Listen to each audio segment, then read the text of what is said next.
Kenyans prepare to usher in a new year. Members of the Evangelical Alliance of Kenya are also making preparations for their congregants in a night of worship. Sydney Chazima Ezen is now joining us live with more details. Sydney, good afternoon. Just tell us how the preparations are ongoing for the New Year celebration. Zainab, Christmas is just over now. New Year is around the corner. Maybe you're counting at just a few hours to the New Year of 2023.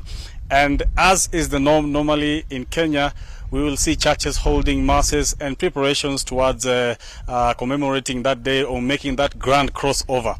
And right now I'm joined by one of the members of the Evangelical Alliance of Kenya to just tell us how they are planning for this day and how things are looking so far. Karibu.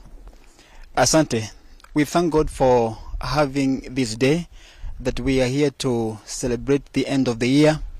God has been gracious to us, and we are here to tell Kenyans, to tell the church and everyone that we are so grateful, because from the month of January up to today, the Lord has been gracious to us.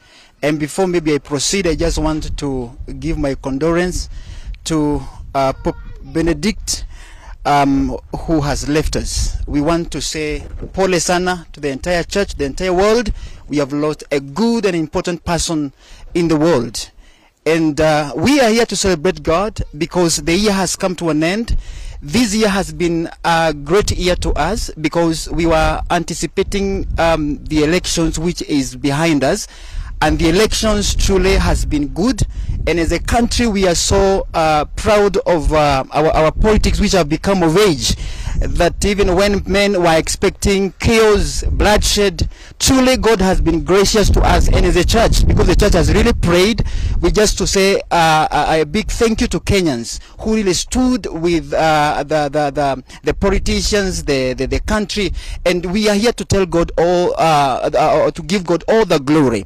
And again, I want to thank God because just maybe as you mentioned something about politics, there have been talks about the relationship of the church and the presidency. What is your comment on that?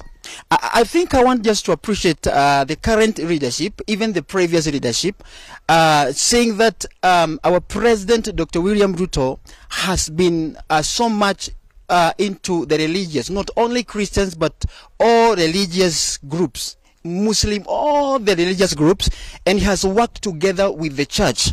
And I just want to say that the government cannot stand without God. The government cannot stand without the church.